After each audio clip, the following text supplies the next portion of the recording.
RU. Relatamos al mundo. Bien, continuamos. Son las 13:21 y le quiero dar la bienvenida a este espacio, como en otras ocasiones ya lo hemos hecho, para platicar de distintos enfoques de lo que sucede entre la situación de pandemia por coronavirus en América Latina y el Caribe. Y recibo con gusto al maestro Rubén Ruiz Guerra, que es maestro en Historia de América y director del Centro de Investigaciones sobre América Latina y el Caribe, el CIALC UNAM. Maestro, de nueva cuenta, es un gran gusto saludarle. Muchísimas gracias. Es un gran gusto saludarte a ti y a todo tu público.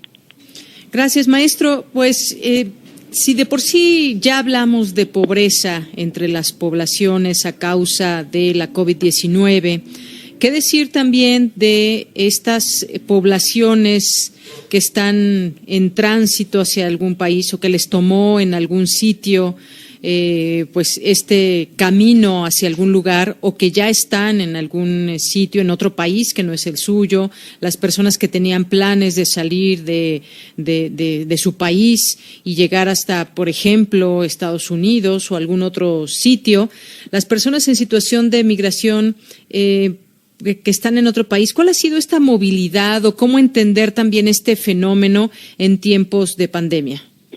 Mira, es muy importante la pregunta que me hace. Yo creo que tenemos que recordar un elemento muy significativo, y es que América Latina ha sido una región que se ha construido con migraciones. Históricamente, esto ha tenido un papel sumamente significativo.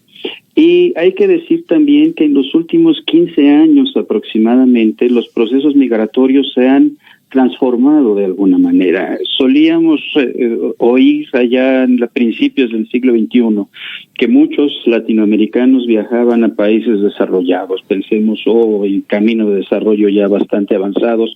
Pensemos, por ejemplo, en España, pensemos, por ejemplo, en los Estados Unidos, pero en un momento determinado podemos encontrar latinoamericanos aún en países tan lejanos como el Japón. En los últimos 15 años lo que ha sucedido es que las migraciones se han transformado y se han hecho más bien hacia los países de la región misma.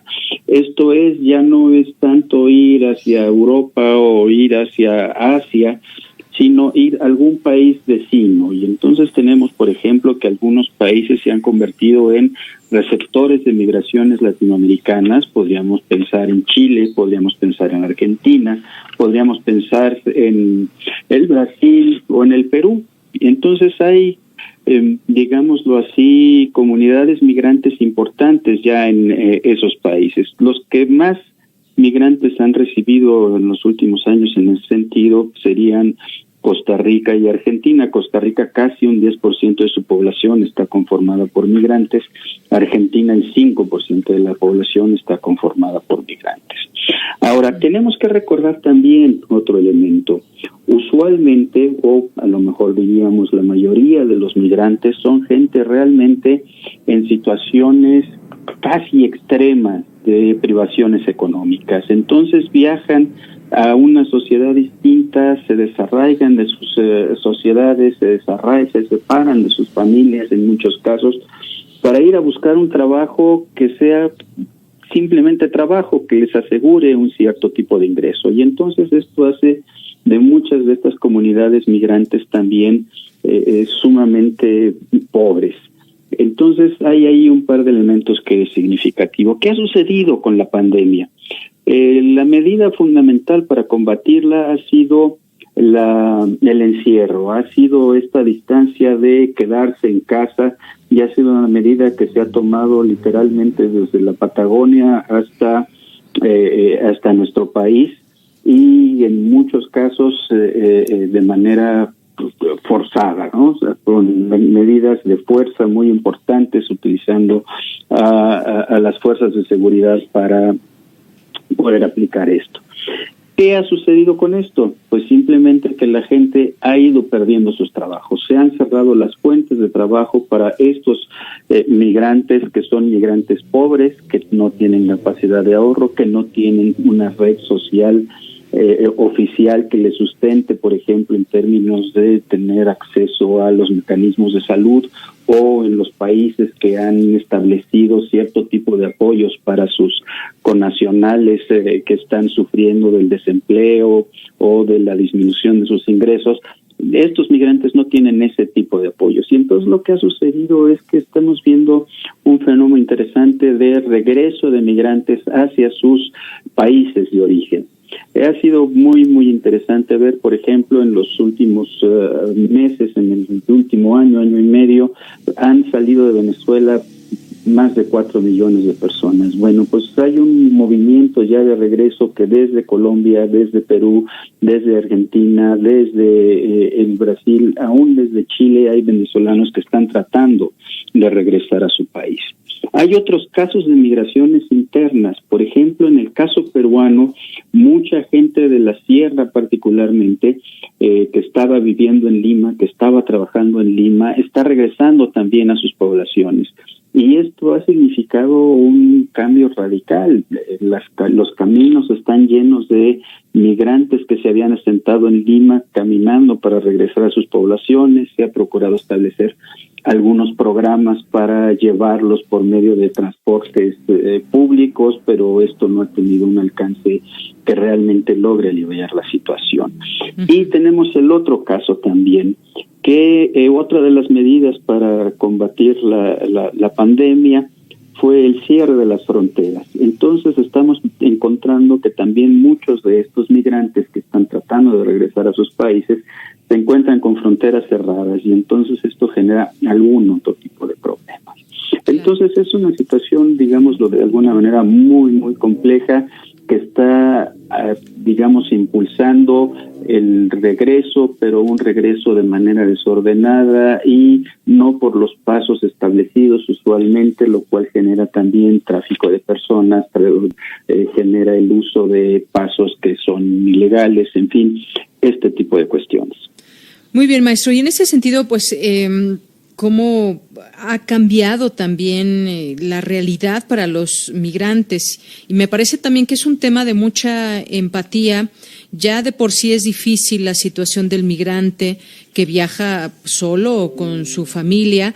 ¿De qué manera, digamos, que va a impactar todo esto? Porque hoy por hoy es difícil predecir cuál será el impacto, quizás a mediano o largo plazo, pero está claro que la región tendrá que desarrollar tal vez soluciones rápidas para proteger a estas poblaciones de los efectos del coronavirus, más allá ahora de tratarlos de poner en regla o de hacer toda esta tramitología, pues se tiene que dar ese quizás apoyo mínimo por parte de los distintos países de los que reciben migrantes.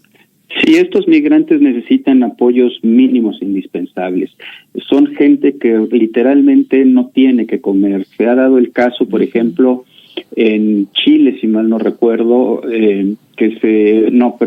fue en Colombia, que alguien por redes sociales ofreció la entrega de un apoyo de $15 a los migrantes, y se armó un gran tumulto en la ciudad colombiana en que esto se hizo, y en realidad era una broma que alguien había echado vía WhatsApp y que se había ido corriendo. Aquí el tema es que la gente que se mueve por un apoyo de $15, imagina eso, para poder sobrevivir. Y creo que ese es uno de los grandes temas. El otro tiene que ver que las condiciones de vida de estos migrantes son extremadamente malas, y esto es un caldo de cultivo también para la pandemia. Y no solo la pandemia del coronavirus, sino algunas de las otras epidemias o pandemias que son endémicas en nuestra región. Estamos pensando, por ejemplo,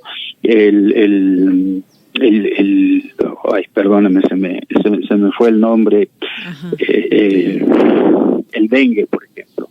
Okay. Ajá. Entonces, son este tipo de cosas que están planteando un problema muy, muy serio. Ahora, esto en un contexto en el que la pobreza está creciendo de una manera verdaderamente apabullante en la región, ¿no? Se calcula, hay cálculos de que se habla de que la pobreza crecerá en un 35% de una manera casi inmediata en el conjunto de los países de la región, y entonces estos migrantes serán de los más afectados. Así es. Esto que pasa en Colombia también, pero está pasando también situaciones difíciles en México, por ejemplo, al saber todos que México es un paso hacia los Estados Unidos, es un paso forzoso para los migrantes, y hay desde hace meses, no solamente a partir de esta enfermedad, algunos lugares, algunos albergues, algunos sitios en donde ya se estaba dando este apoyo, pero ¿qué va a pasar con esta situación? Quisiéramos saber, porque en principio tendría que haber este apoyo, pero ¿cómo va a cambiar si lo vamos viendo también, digamos, un poco más hacia futuro, maestro? También está teniendo un impacto muy fuerte la migración, porque ahora, además de pensársela siempre dos veces antes de salir y abandonar a la familia y el país, se enfrenta uno ahora a la posibilidad de contagiarse de COVID-19. Claro, este es un tema muy, muy importante. Tendríamos que recordar que en particular en México ha habido este proceso de las migraciones masivas que han venido de Centroamérica, particularmente del Triángulo del Norte, y por otra parte la política restrictiva de la migración que ha tenido el presidente norteamericano Donald Trump. Creo que esos son elementos que nos tienen que hacer reflexionar sobre cuál puede ser la mejor respuesta frente a esto. Recordemos que al empezar el gobierno del presidente López Obrador se intentó una política, digamos, de impulsar el desarrollo en Centroamérica para poder arraigar a la gente dentro de sus países, pero no ha sido suficiente, no ha sido lo suficientemente amplia. México tiene también sus propios problemas. Y entonces, pues vamos a ver una situación de suma complejidad en donde se juntan temas económicos, juntan temas sociales, temas laborales y sobre todo también temas de identidad. Recordemos que los migrantes, los extranjeros en general, no son muy bien vistos en la sociedad que los recibe, ¿no? Ya hasta que prueban que son gente de bien, que tienen capacidades, que pueden aportar elementos a la sociedad, habrá quienes los reciban, pero en general la primera respuesta es un poco de rechazo. Ya será con el tiempo y la educación que se pueda ir viendo una mayor aceptación. Yo creo que ahí tenemos una de las grandes tareas hacia el futuro, ¿no? Tenemos que reconstruir nuestras ciudades, evidentemente. No podemos seguir funcionando como estábamos funcionando. El coronavirus nos ha demostrado que las desigualdades en nuestra sociedad nos pasan facturas muy fuertes de tiempo en tiempo, y en ese contexto tenemos que pensar que también tenemos que rehacer nuestra relación con aquella gente que ha sido privada de prácticamente todos los elementos para tener una vida decente y que buscan esa vida en otros lados. Pues sí. Bien, maestro, y también por último le preguntaría sobre los pueblos originarios, ¿qué análisis se está dando al respecto de lo que sucede con ellos? Mira, en el caso de los pueblos originarios hay muchos temas sobre los cuales podríamos platicar. El primero de ellos es que tendríamos que recordar que los pueblos originarios en general han sido marginados. Son pueblos que nunca han sido verdaderamente incorporados al ser social, al ser económico de nuestros países. Y eso ha tenido expresiones políticas. Te voy a dar el ejemplo del Ecuador. Cuando en el Ecuador, a raíz de las medidas que tomó el presidente de Lenín Moreno para quitar un subsidio a los combustibles, los primeros que protestaron fueron los transportistas. Pero en 1 o 2 días la protesta de los transportistas quedó ya solucionada. ¿Quiénes fueron quienes elevaron el nivel de exigencia al gobierno y lo cual generó una situación muy complicada para el gobierno ecuatoriano? Las organizaciones indígenas, las organizaciones que tienen ya una racionalidad, tienen una cierta dinámica, que han tenido un papel muy significativo en ciertos momentos de la vida política ecuatoriana y que exigieron que se fueran para atrás esas medidas y que se buscaran alternativas. Bueno, fue el tema de cómo lidiar con esta situación, cómo lidiar con esta organización política para alcanzar algún tipo de arreglo a la situación. Bueno, pues recientemente el gobierno ecuatoriano quiso establecer un impuesto humanitario que en realidad implicaba que la gente que ganara más de $500 tenía que pagar un impuesto especial que serviría para crear un fondo para apoyar a las empresas para que no se perdieran empleos. Los indígenas simplemente dijeron: nosotros no entramos a esto. Decretaron un aislamiento dentro de sus territorios, no permiten pasar o salir a gente ajena a ellos, y dieron una muestra muy clara de que ellos quieren estar en un sentido distinto, en un país diferente. Ha habido otros casos de pueblos originarios, al contrario, que han sido muy afectados porque, como es usual, son gente que no tiene los recursos, los mecanismos, los instrumentos para combatir estas enfermedades, digámoslo de alguna manera, de los occidentales. Y entonces están sufriendo mucho en este sentido, necesitan mucho apoyo. Pensemos en la gente, por ejemplo, de la selva amazónica peruana, ¿no?, que están un poco aislados y que necesitan algún tipo de apoyo y algún tipo de elementos que les ayude a entender y a incorporar estos elementos contra la pandemia en sus estilos de vida. Muy bien, pues sí, mucho que aprender también y echar una mirada a los pueblos originarios es sin duda ilustrador en todo este contexto. Maestro, pues muchas gracias. Gracias por estar con nosotros hoy aquí en Prisma RU de Radio UNAM. Muchísimas gracias, Deyanira. Un gusto estar contigo otra vez y con toda tu gente y con tu público. Muchas gracias, maestro. Y seguimos, por supuesto, la cuenta de Twitter, @CIALCUNAM. Muy buenas tardes. Mil gracias, buenas tardes. Hasta